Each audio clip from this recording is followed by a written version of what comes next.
In this episode of the Changemakers podcast, we sit down with Scott Evans. You may know Scott from hosting shows like Access Hollywood, The World of Dance, and Couple to Throuple. But I know him as a lifelong friend and my brother. We talk about the power of taking responsibility in your life, how being yourself is actually the key to creating the life and career of your dreams, and that reaching for your potential isn't the key to your success, but rather it's raising your standards that changes your life. And not to mention a moment where Scott and I get so vulnerable, it brings us both to tears. I hope you get as much out of this conversation as I did. If you do, please like, share, and follow so more like you can learn how to live a more authentic life. Enjoy. I'm just going to go ahead and kick it off, brother. Let's do it. And say genuinely thank you for being a part of the Changemakers podcast. And the mission that I'm on with this show is to really allow people a deeper perspective into the lives of those who have courageously chosen themselves. And, you know, what I find is so many of us have a calling and we know it, we feel it, even if we can't articulate it, right? But there's something in us, and everyone explains it, you know, kind of in the same way, which is like, there's just something in them that they knew that their life was meant for more. They knew that what they may have been doing or where they may have come from couldn't be it. Okay. And to answer that call is fucking terrifying. Right? And deeply, deeply disruptive. Yeah. Hell, that call might be scarier than the bill collector, actually. You'd be like, I'm gonna put some on it. I'm gonna put some on it. Next week when I get paid, maybe. Yeah. Yes. But yeah, that's really what the mission for this show is about, being an example, you know, for those who know they have that calling, but maybe don't understand how to pursue it themselves, or do understand and just afraid that if they do, they end up alone. Right. And if anyone's been through it, I don't have to expand on that part, you know, any further, because you get it. Yeah. So with that, I'm going to kick this off with what really inspired this podcast and these conversations. And it was a belief that I have had for years. And I guess I didn't even realize it for a long time. But if you look back, it's definitely been present.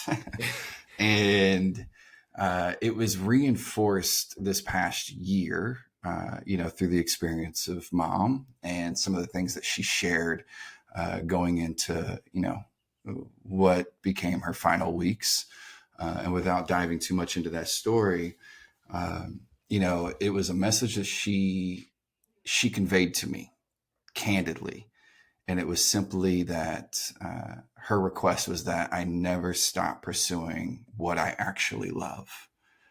Because in that moment, in reflection of her life, she realized that as much as she, you know, made decisions that she was proud of and lived her life in a very honorable way and took care of those who she cared for. Yeah. When she looked back at that time, she couldn't help but recognize the regrets that she had because she avoided so many things out of fear. Mm-hmm. And, you know, I learned in those final weeks that Mom was a singer. I had no idea, genuinely. She sang at her own wedding. Again, had no idea. She was a phenomenal artist. And these were, you know, two of many things that she reflected back and said that, you know, she didn't pursue because she was afraid of being judged. Mm. And that was one of the things that she deeply regretted, was not pursuing more of her. And that leads me to the belief that I realize I've had for so long, which is that when it comes to work specifically, I do not believe in working a job you hate just to get by. Yeah. Now, I'm not saying we never have to work jobs we hate to get by, right, but to accept that as your path, right? Accept that as a destiny of sorts is something I find unacceptable. And as someone who knows me really well, I didn't hold many jobs for very long. You found out you hated them, huh? Real quick, right after they said you're hired, I was like, yeah, this ain't gonna work. This ain't me. So I gotta be here when? Nah, I hate that. And this is, and that's why one of the reasons why I'm genuinely excited to kick this off with you, because you're someone who I've known for many years, and I've seen unapologetically pursue themselves and their beliefs and their goals and dreams, and did what you had to do to get there, even working jobs you hated, right? But ultimately because you knew you were creating something bigger, right? That was just a stepping stone, not a destiny, if you will. Yeah. So all that to ask this question, brother, I would love to know first, for anyone who doesn't know you, right? Or maybe is aware of, the work that you're doing now and some of the things that you've accomplished in recent years, I would love to hear from you. How would you describe like where you come from? Like, what was the beginning for you?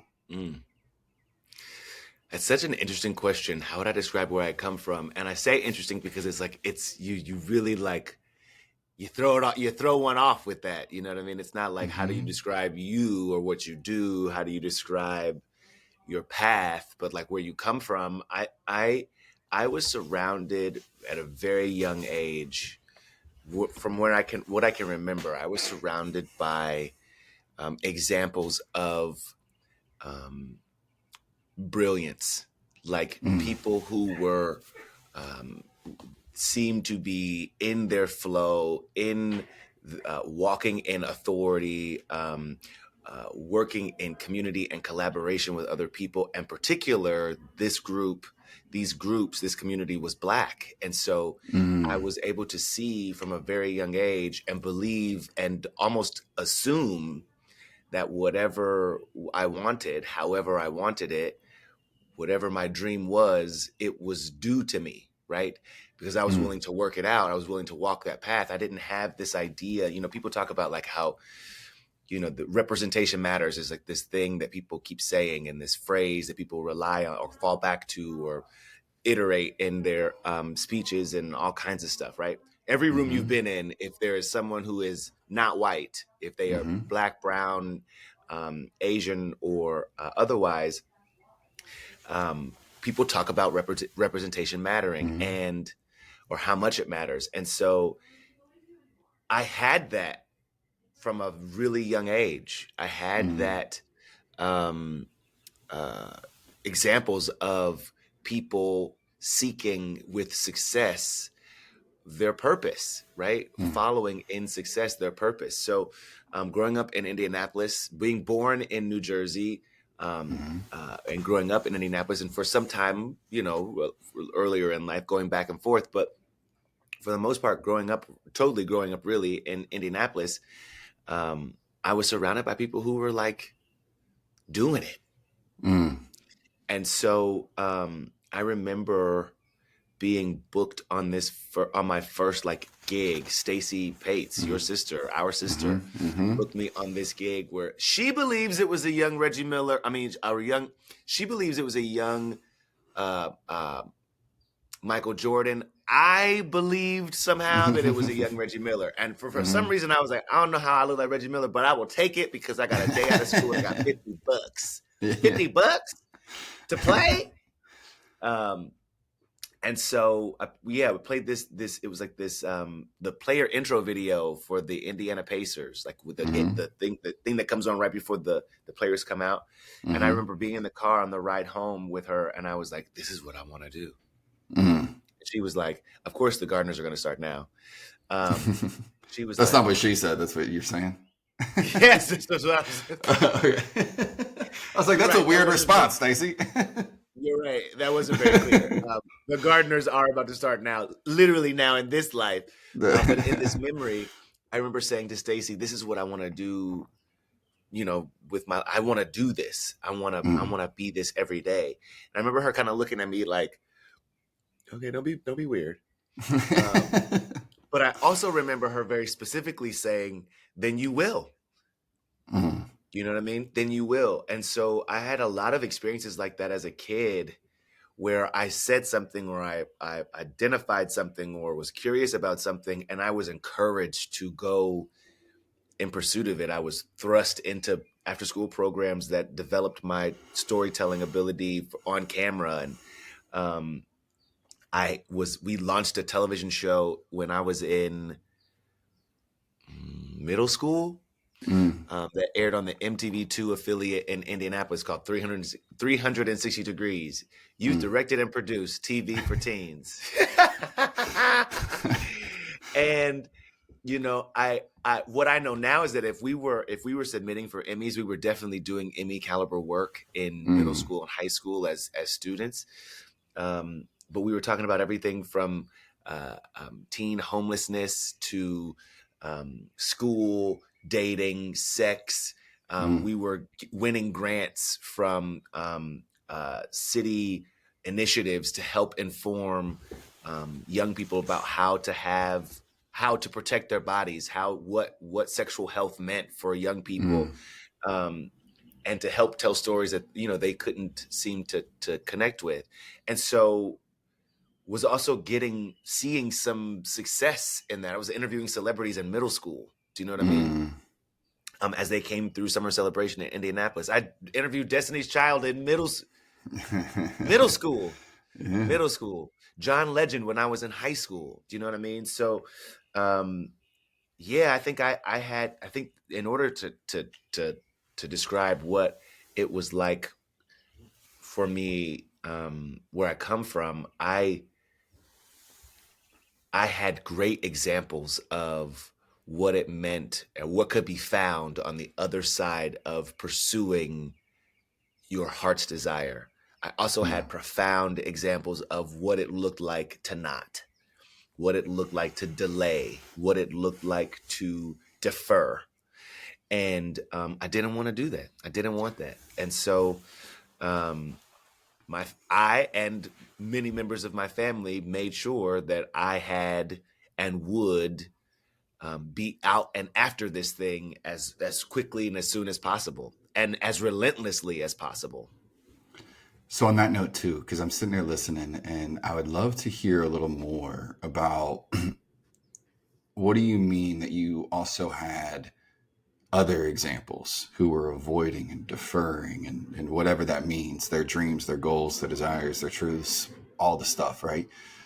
Yeah. Because, and listen to that, it sounds like, you were surrounded by a lot of positivity, Yeah. right? But I also know Yeah. that there was another truth to kind of much of where you came from and the experiences that you may have had to endure, right? So I'd be very curious, like, for anyone out there that believes their current circumstance is the thing that's keeping them from being able to relentlessly pursue whatever it is for them, like how would you go about, you know, sharing your story with that person? Well, I would say first, I don't know that everyone needs to. That's the way I described what my initial like kind of getting this thing going, Mm-hmm. relentless pursuit. I don't know that everybody's dream requires that. I don't know that everyone's passion or purpose or desire or curiosity desires relentless pursuit. But I know that I was up against some major hurdles, some major obstacles that required me to feel like I was like, I'm going after this thing. And Mm-hmm. that's what energized me. That's what empowered me and encouraged me. So, I mean, I think that first I would find a way to describe very clearly what it is you want in your life, to be able to see that thing very clearly in your life. But I think that fear is a big part of this experience. You know what I Mm. mean? This human thing. And so I'm not necessarily up in the of the mind of you need to separate yourself from ever experiencing fear, that you need to. I had this, my first tattoo was I believe in some Asian language, Mm-hmm. go without fear is probably like Tuesday. Um, but I'm just being honest. It could probably, I Right. don't know what it could. It They could got those. Their Burger stories King. exist. It could say Burger King. I don't know. I really don't know. But its intention was go without fear. And what I learned sometime after that was that it's not about going without it. It's about going hand in hand. Like, okay, fear, gotcha. You going with us. You know what I mean? Come Mm, along. mm-hmm, I'm of the mind, and I've shared this with you before. I'm of the mind that fear, the right kind of fear, the right response to fear, keeps you alert. It keeps you upright. It keeps you mm-hmm, activated. You know what I mean? That paralyzing kind of fear, what we do with fear and allowing us to stop or never go, is mm-hmm. something different. But yeah, I mean, I don't know if I answered your question, but I think that, for me, the relentless pursuit was about um, digging in and consistently checking back in with myself and saying, is this still the dream? Is this still the desire? Is this still what you want?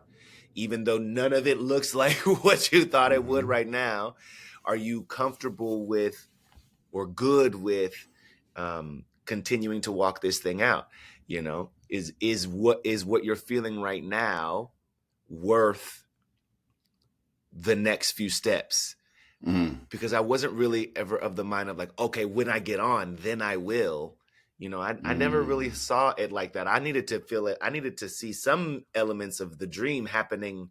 Something had to happen now. Something needed to activate um, and feel familiar or feel like a part of that, pointing to that in some sort of way now. And so when those things didn't necessarily happen that way, I also had to ask myself the question, like, are you good? If this is what it feels like, if this is where we mm, at, you good with this? You good with this? you know, mm, to try to avoid those scenarios where you have to work a job that you hate. mm-hmm, Um, I fortunately have not been in a situation where I really have had to work a job that I hate. And if I have put it so far out of my mind that I can't even necessarily recall it that way. mm. I love this. And what I'm hearing you describe is very, very powerful, which is you're not speaking to circumstances. You're not speaking to challenges as a sign of like wrongdoing or failure.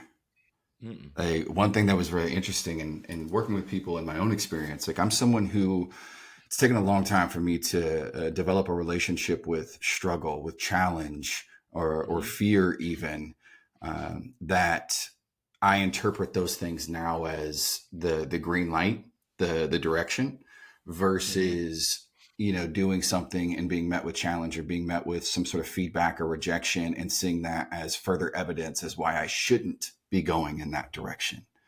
Right. Right. And no, and just listening to you, it's apparent to me that from the very beginning, your perspective, your interpretation of the challenges was that they motivated you versus deterred you.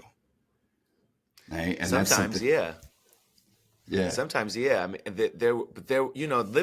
growing up in Indiana as a Mm-hmm. young Black boy, Mm-hmm. their challenge, you can't look at as challenge as never go past this as like or a boundary. Like you Mm-hmm. can't look at someone saying no, you cannot, or no, this is not for you, or you do not belong, as somehow the truth you must live by. Mm. And so it was always about finding, ways in.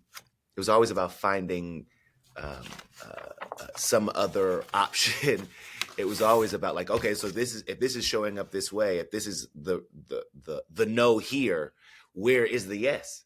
Mm. And if it's not anywhere here, how do I create it? Do you know what I mean? I How do saw I examples create of it? that. Yeah, I saw examples of that like as a kid. Reverend Williams turning this organization, Indiana Black Expo, into the largest, longest running cultural exposition of its time. was not easy. But I remember sitting in meetings when they were trying to figure out how we're going to pay for this. Well, what sponsor is going to be necessary for this? And if we want to be able to highlight this artist, but this money isn't over here, can we use some sort of the fund, or can we generate some sort of fundraiser that will allow us to not only bring this person in, but highlight them in the way that we believe they deserve, as they're gonna as they are this emerging artist. And I'm using those as like very specific examples, but those are the kinds of conversations that I was around as a kid. That you witnessed, people looking for the solution, people looking for ways to collaborate, people looking for how, not only ways to lift themselves up, but like everyone around them, or as many people around them. You know, I learned what it meant to be in community at a very young age. And it is something that I'm finding now, as other people are even pointing out to me now, it is something now that is informed, or that is informing many of my professional choices, but also how I show up professionally, how I show up in my personal life. You know, I think that I probably focused more on my development professionally than I have personally, and now trying to bring that back into a better alignment. You know, applying those same principles to my personal life. But well, that's the key, man. Right there. Like I'm going to challenge that. Although you may have chosen the path of profession, committed to that path, you know, initially, your personal development was required for you to reach any significant milestone. I hear that. I'll receive that. And now you are, it sounds like you've reached a place where your personal life is coming more into focus, right? And you're learning, like you said, how to apply the personal growth that you've acquired, you've earned professionally now into your life personally, right? Because the success in our personal life is earned as well, right? And we may talk about personal and professional lives, but they're really just the same life being expressed in two different lanes, right? So there's no way that one can, you know, improve themselves in one area and it not impact the other. Show up. Yeah. Right. Now, the key is being conscious of the lesson instead of just the context. Right. Ooh. Because it's principle. Like courage in one is still courage in the other, but you just have to be willing to lean in. And it's something you were saying earlier. You know, I keep notes around me all the time, but here's one that really stuck out, because we were talking about your interpretation of challenge being something that you saw as like the motivator, the inspiration. Like the challenge wasn't a hurdle; it was let's get it. Like that's let's go for it. And I can relate to this, what I'm about to say, which is I have written here: children who have not been taught to face challenges will avoid all challenges. Right? Yeah. And you know, in reflection of my own life, there's a lot of things that I recognize that didn't come, that I received that didn't come as a challenge to me per se. Right. Yeah. And I've carried a lot of guilt for that, to be quite honest. You know, I've carried a lot of guilt for my advantages, for my privileges. And the more aware that I've become that they existed, you know, in my life, the more guilty and shame sometimes that I've carried for having them, and even felt that it would be inappropriate of me to leverage them. Right. So, but in hearing that, and the shift for me is, I think it's what's the intention? Like, is it just for self, right? Or is growing for self with the intention of being of value to other? Right. And I think there's a fine line there. And I think a lot of people talk about selfishness. Like I'm afraid to be selfish, but I think there's a big difference between selfish and self-centered. Yeah. Right. I think the world would be a much healthier place for all if we all were more selfish. Right. What do you mean? How so? Something I'm actually learning right now in business, and it's been quite a hard lesson to learn. And I mean, this is in real time. Like I was journaling about this morning. Yes. So I've recently launched my agency, right? Momentum, for, coaches and creators who are currently part-time, right? Call it, but they're working a job they hate, but there's a calling inside of them for something bigger, for something greater. And what I did initially was I took all of my resources, finances, abilities, skills, team, and for our initial clients, right? There's 8 of them that we started with. I put all my resources into the client, and I, didn't really put a lot of effort into our own development as a company, as a brand, as Yeah. my Yeah. own It's like, image, right. right? And Identity. Yeah. and what I quickly found was that I was um, attempting to lead others in doing something I believed in, but had yet to do myself. Demonstrated success. Yeah. And because my initial belief, and this is a belief that's now changed for me recently. My initial belief is that if I invested my resources into me first, that would be self-centered, Mm. right? Who am I to gain, have, whatever? But what I quickly realized was that by not investing in my own development, my own opportunities, my own progression first, I didn't know how to lead others in doing it for themselves, Right. although I wanted it for them. Right. Right. So what's quickly changed, because it had to, because if it didn't, we wouldn't survive, It's just not literally, sustainable. financially. Right. It's not sustainable. Yeah. And when it's like, oh, if I was more selfish, meaning, taking true ownership of my abilities, of my opportunities, of my skill sets that have been developed over the years, the relationships that have been developed over years.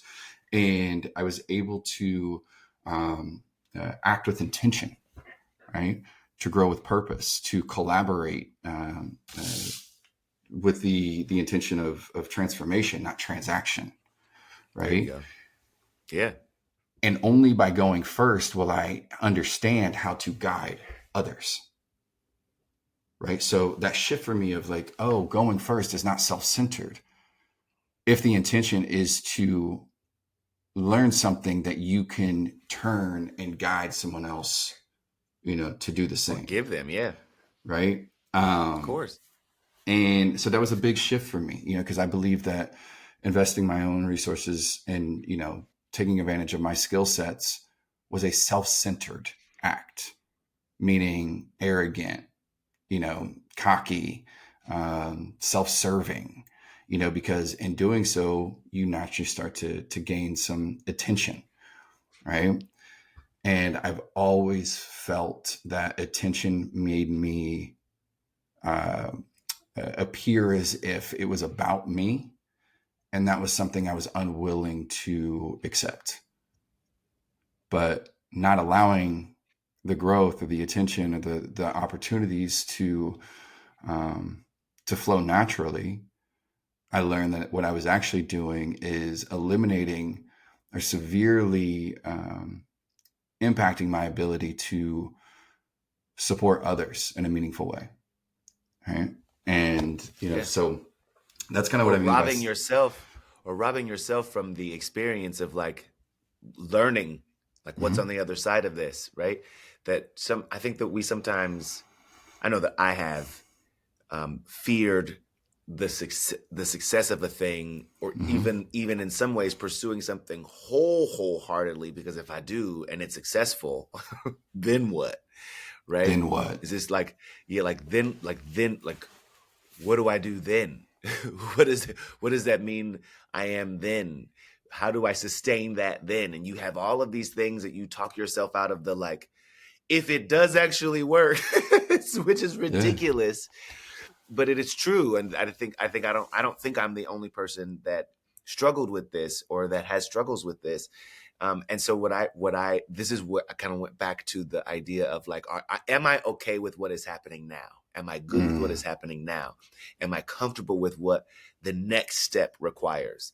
That Mhm. all of this, like several steps ahead shit, all of this, like trying to figure out a workout, like, well, what are they going to say if we win, then what? Or if we make, and I'm able to earn, or what, like all of that Mm-hmm. stuff, we will deal with that stuff when we do that stuff.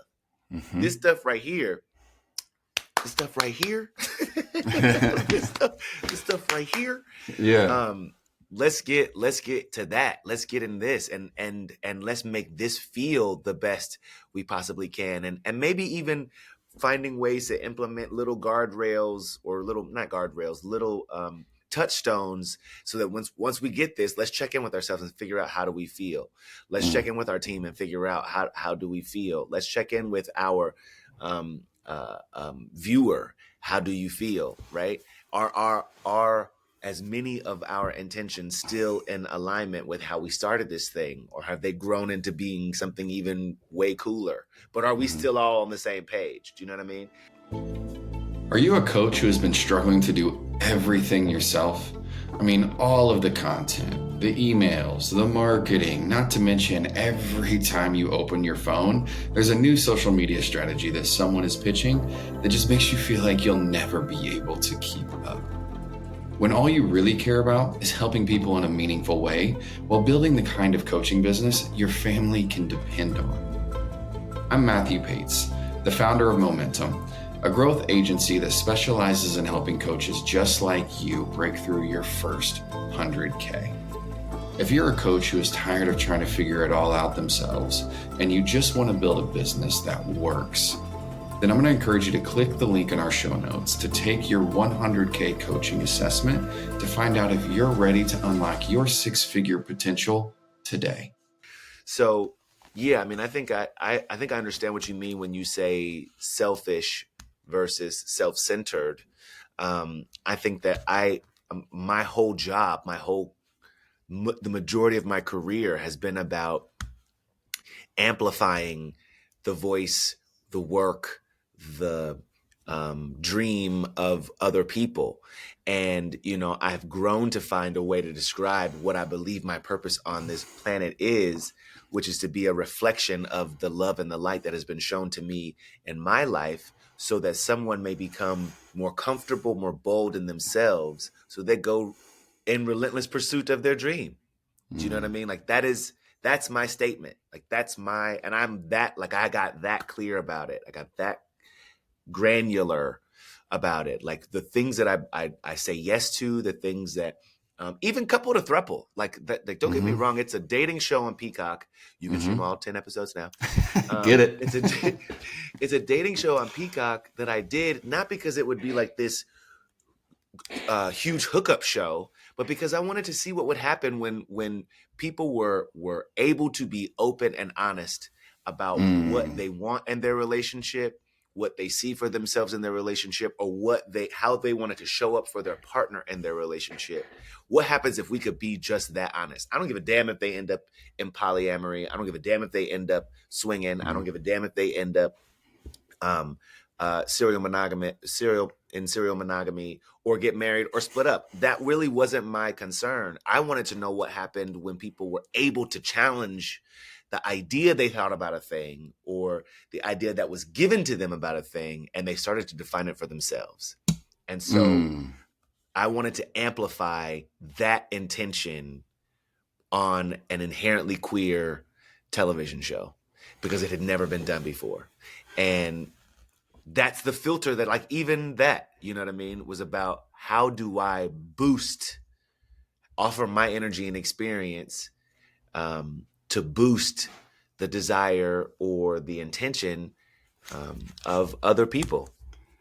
It's interesting that you describe it this way, because one, that has been my experience as a friend and a brother of yours for many years now. And it actually, I almost asked this on the hike that we were on this past weekend. But I had a gut feeling. I was like, nope, stop. Like, save this, save this. Yeah. Wait for the podcast. Yeah. Save this, just in case there's an opportunity. And I was going to ask you, do you, because you're obviously someone who, in my opinion, you've always been unapologetically yourself. You've always been unapologetic about your joy, your light, your energy, your everything. Like, you walk into a room and the room lifts, right? And It's It's always been so strange to hear you say that. And you say that to me. You've said that to me before, and I yeah. always feel like it is so strange because I feel like I struggled for a very long time and still do at like being myself.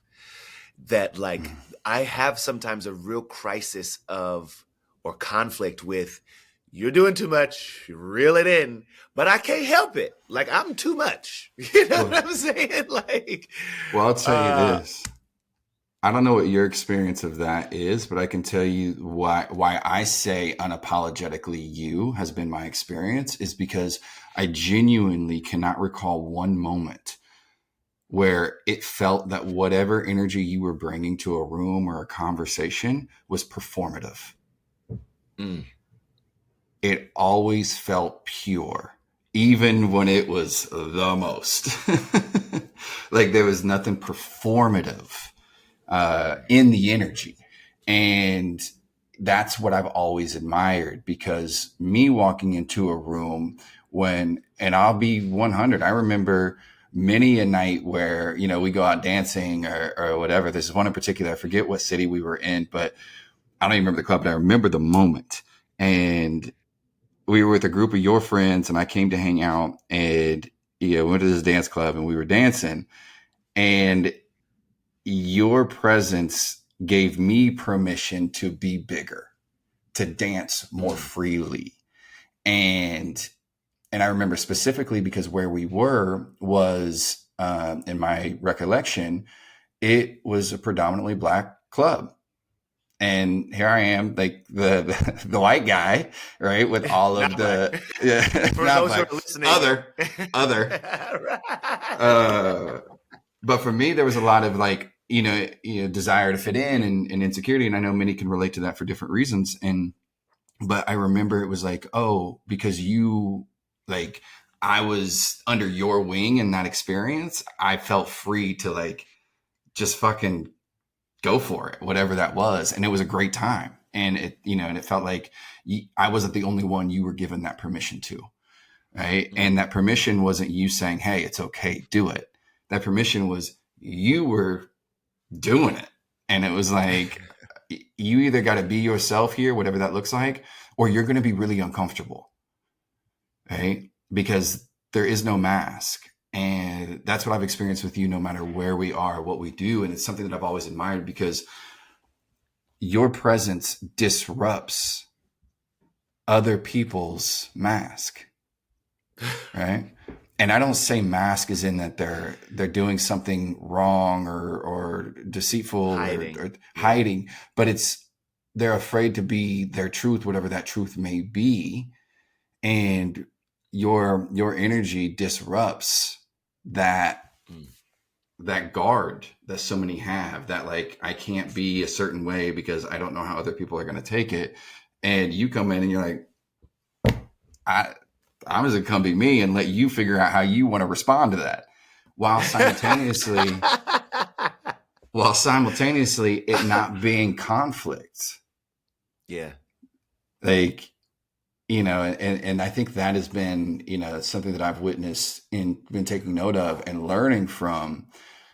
I mean, literally since the day that we met. And, I've seen you rise to the occasions. And in my experience, I can't think of one time that I witnessed fear in you, even if that's even if it was there, like, and maybe being more you as your response to fear, which I think is, I mean, if there's one gift I wish anyone could ever receive is to have someone like you in their lives that shows them that response to fear can be more of you instead of Mm. be less of you. Yeah.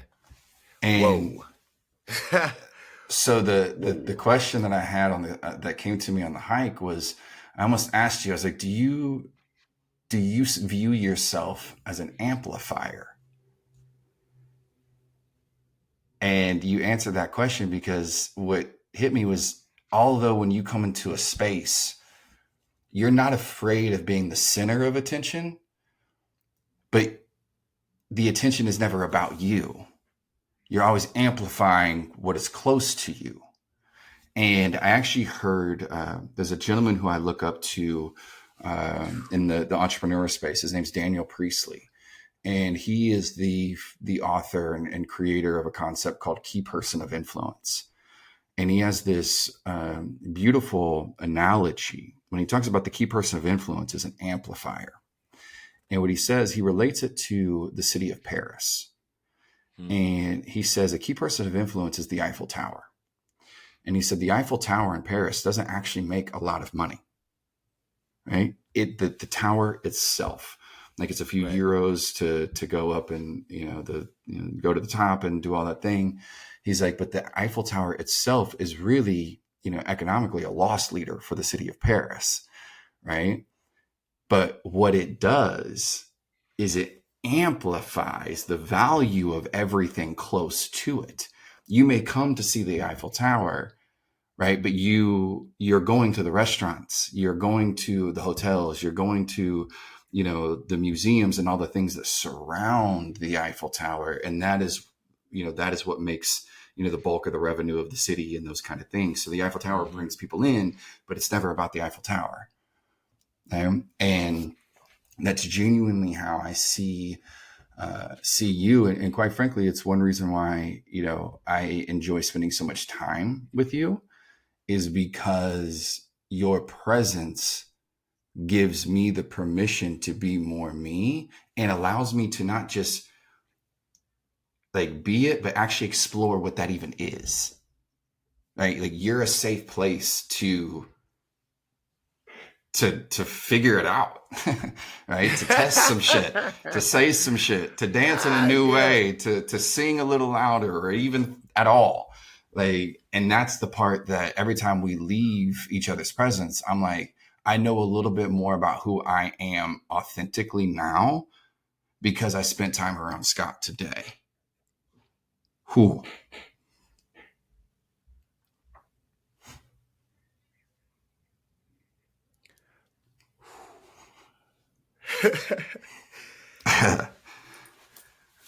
Okay, so you're going to rename this podcast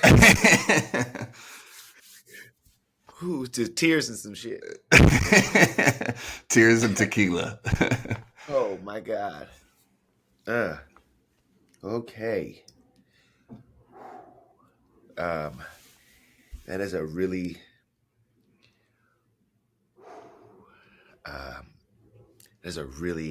I can't even look at you. That's fine. That is a really kind thing to say. And I love you so much. Truly, truly, truly.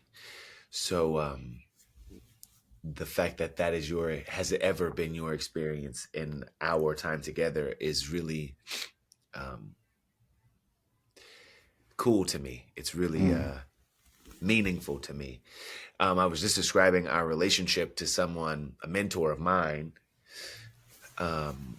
and how you have been my big brother, right? You are literally my big brother. You are my brother. And the part that is, and maybe this isn't unique to our experience. Maybe siblings have this kind of experience often, but because we are not blood brothers, there isn't this necessarily this inherent hierarchy of like, I'm the big brother and I'm always the big brother and you do what the big brother says, but that we're the kind of brothers that alternate or shift big brother to little brother to big brother. Like I'm constantly learning from you, to hear that you are constantly learning from me. There are times where I have felt like we shift in like how we approach our relationship. And so brother can shift into like, today you the big brother and I need you in this way, or today you're the little brother and you need in this way. I don't have any other relationship that's like this. And I've never done a podcast quite like this. And I say that to say that, like, I want you to be aware of, I don't know if every interview you do for this will have this same intention or will have elements of this throughout, but you're identifying you're calling out someone's impact. Mm. You're giving name and face to someone's how they have touched or moved in a way that has shifted. You talk about change making. Mm-hmm. It is a powerful, powerful thing. And I think that people are going to be totally thrown off by, by it, because I think it's unlike anything I've ever done before. That is for sure. Mm. And I hope that you will continue to just hold space for people in conversation this way, because I think it's pretty fucking, you're gonna ruin a lot of mornings and make a lot of afternoons and nights, you know? Well, I deeply appreciate that. And, the thing that I want to do differently with this, and it's not about different comparison to other, but the thing that Right. I really want to do differently, right? I'm inspired by people who have achieved levels of success in their life that are uncommon. And it's not about the status. It's not about, the clout or any of that shit. What I'm genuinely inspired by is knowing that there, the amount of courage it takes to achieve anything meaningful in your life. And when I say meaningful, I mean, we all get to define what that means for ourselves. Right. And the reason why I am really encouraged to speak with people who have achieved meaningful things is because it's really easy to view and want to talk about those surface level milestones, right? Yeah, What's accolades and the awards or accolades whatever. Yeah. that's a much better term. And what I genuinely care about is the person's like story, right? Their truth. And, having had the experience now and the great fortune to meet people at all varying levels of, call it, success, right? What that has given me is a perspective. Yeah. And, even I shared this with you before, like when I was escorting, right? The demographic that we're hiring, the time, the boyfriend experience, as it was so eloquently put in their marketing. That service catered to those who were in the financial elite, the 1%, as many would, call it. But the thing that was most interesting to me was in those experiences, what it really was an opportunity to meet and like see people for the person. Right. And I had many in that life tell me that the reason why they chose to invest in these experiences had nothing to do with the physicality or the sex or any of that stuff. But for them, it was the one relationship dynamic that they knew going in what it was. It was understood and clear. There was no fear of, someone trying to climb the ladder and achieve something, through them or because of them, but rather it was, it was an opportunity. Many of them would say, it's like, I actually just get to not perform. I can just talk. I can just be, I can just share and it not be anything. So it was actually much more of a therapeutic relationship than it was a physical. Right. And I bring all this up to say, again, having gotten to know people who were in the public eye, what I learned was about the human being that was behind the fame or the persona. And without fail, there was triumph and tragedy and, things that they just wish the world understood. Right. And that was the part that really like lit me up. Like those are the things I wanted to know more about. And the intention behind this podcast is not to, showcase people that, others may know, right, in some way, shape, or form, but rather Right. showcase the human being behind the hard work and the sacrifice and the commitment and the example that change making isn't about changing the world. It's about changing yours. Mm. Period. Right? Period. Because, Woo-wee. And something on that note, that, is another thing that you've represented for me. And when I do my best to observe kind of a theme in your life, right, as an outsider, as an observer, that you seem to do very, very well is, we've talked a lot about goals and milestones and what we want to achieve and our visions in life, right? Yeah. But I actually don't hear you share or speak into that a lot.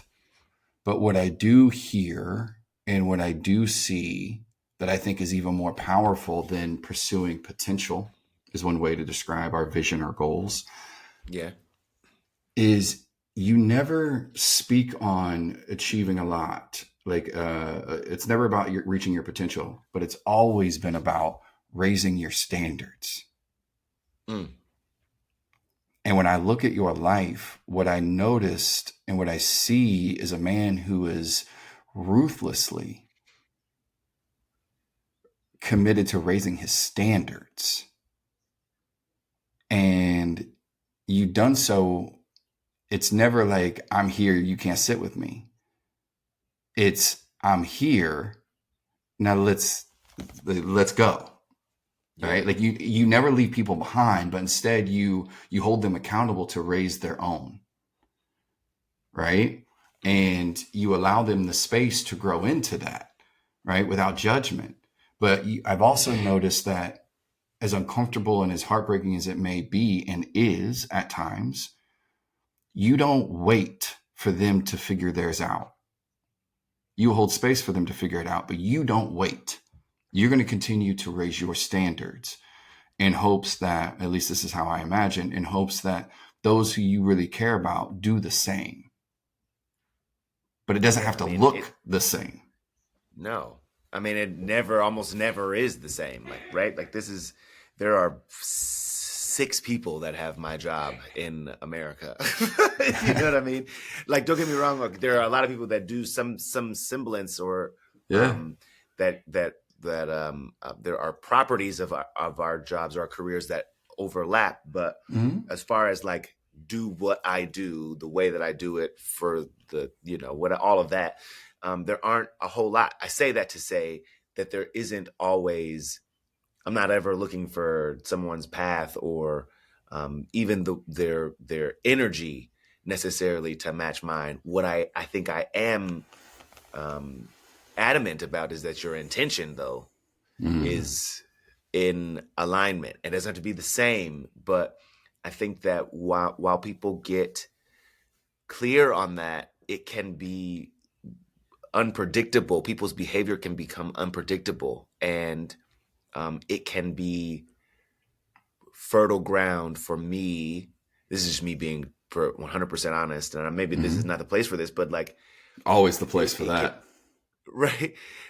It can be hurtful what happens as a result of people figuring their shit out, and things that can be said, things that can be done, things that can be misinterpreted, while some people are figuring portions of their thing out, while people are trying to bring their personality and their purpose into alignment with the, pursuit of the passion. I did not mean for that to sound so illiterate. But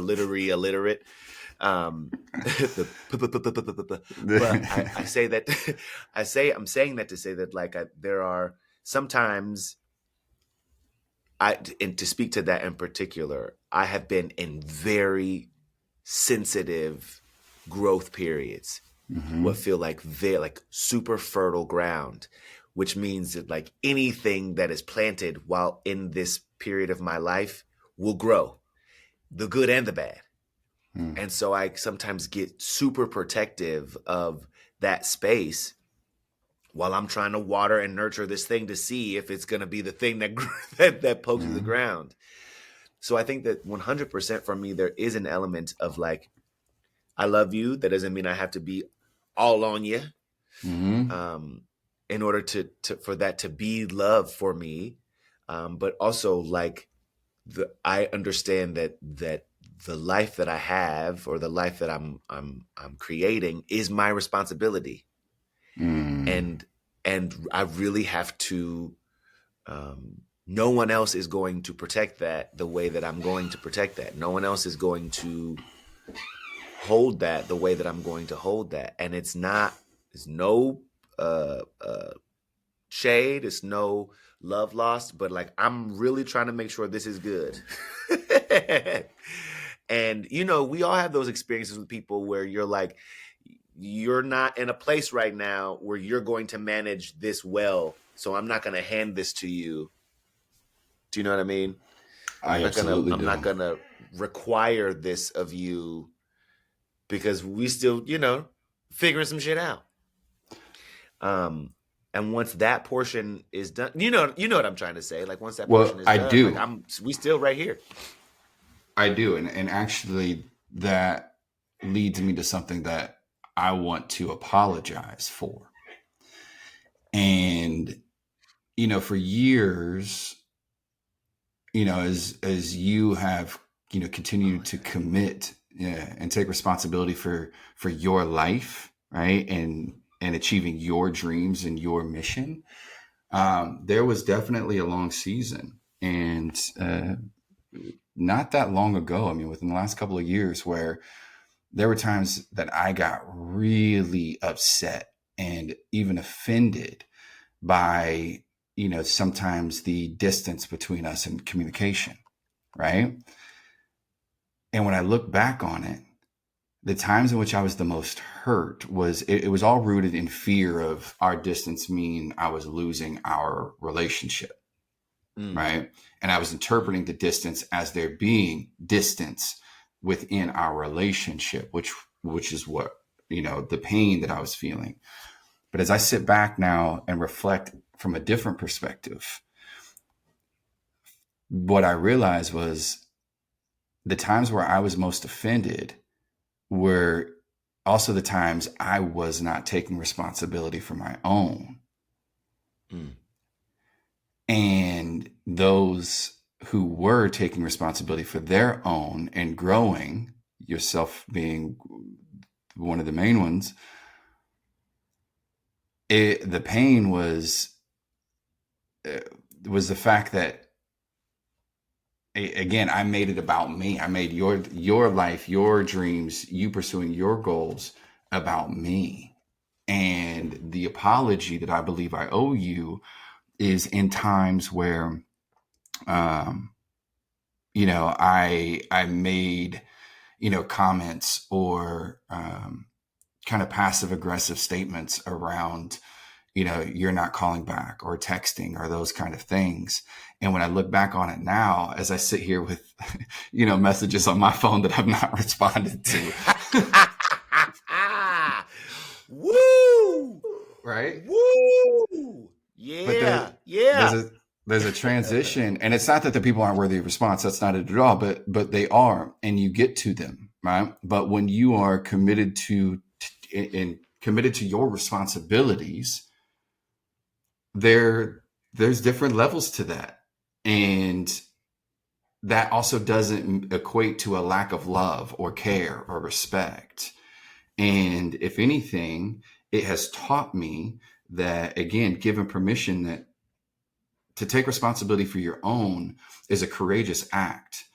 Yeah. And it's courageous because that inevitably means you're going to disrupt relationship dynamics that probably you care about deeply, but you cannot take responsibility for those. And you have to allow them to navigate whatever it is for them, in hopes that they reflect and see the deeper truth behind the experience is not one of, disconnect or you don't belong here or any of that, but rather, if you are not one who is actively taking responsibility for your own, then you simply won't understand the act of taking responsibility for mine Or sharing, you know what or I mean? sharing. That, or sharing Mm-hmm. that. So yeah, man, I think it is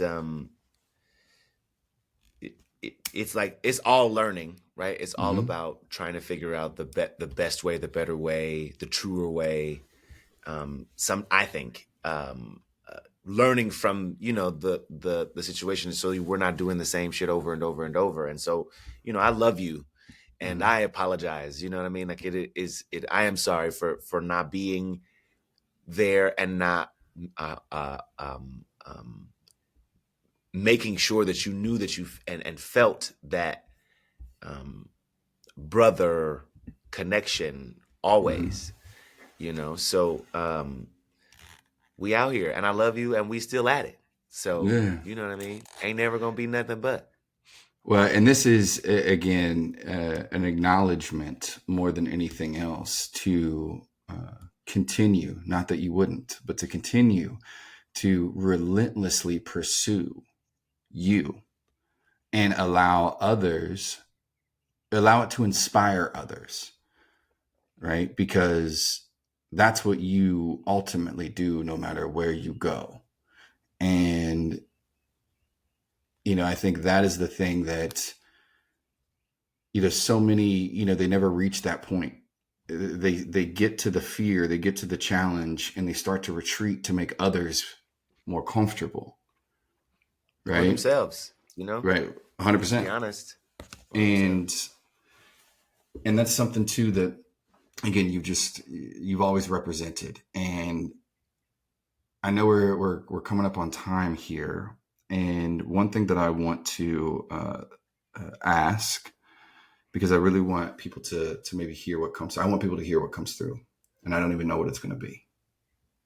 All right, but you brought up something earlier, and that's where this question stems from. So I'll ask the question, and then I'll connect the dots. Okay. But in your life, in your professional or personal, what was what would you define as your big break? That moment where I haven't had it yet. love. I haven't had it yet. Mm-mm. Nope. Still working at that. Still working at that. Um, How would you I haven't define had a a big big. break? I don't know, because I don't have an I can't say that I've experienced a big break. I think my life, my career has been incremental, one small step in front of another small step. I've not had like a big splash onto something like, oh, snap, right? Like everything is kind of like one thing has informed something two steps ahead, or that kind of thing. So I can't say that I have had, when I think about someone, a big break. I think about something where it seemed like they went from something super obscure or almost nowhere to like they're everywhere, and life is totally changed. And in this moment, um, You don't think your life has uh, totally changed? yeah, but I think that my life has totally, it didn't, 100% my life has totally changed. But like being raised by a single mother in the Midwest, now Mm-hmm. living in Tarzana, California, you know what I mean? Like it is, yeah, my life is totally different, but also my life is exactly what 2 steps ago informed. It's not Mm. some major explosion from um uh being a 16-year-old and then turning 17 and being like, boom, here's my first single, I'm a multi-platinum recording artist, or I did this movie and now every director wants to work with me. Like, it's literally been this slow burn. It's more how I would describe my life, and it is exactly what I wanted. This is Uh-oh. why I let this. Uh-oh. Anthony is getting mad at me. Fair. Well, I He's ended on this. But no, we can come back to this. I'm unfortunately have to cut this session short. Yeah. But I would like to return to this conversation. If you are open to that, I'm open to that. No, 100%. And I'll just say this again. That's just proof that your focus has never been your potential. It's always been raising your standards. We out here, baby. Like it's about like how we can be taking authority in our own life to create the best life that we possibly can. And I know that takes work. I know that it takes time. My expectation is not some boom, but that it feels like a nice little garden that is growing and maturing as you walk through it. You gotta trim it, shape it. Fertilize it. Nurture it. I love it. Well, brother, I love you. I appreciate you. And yeah, go raise standards. Yeah. Fuck yeah, baby. Change making. We out here. Thank you. Come on now.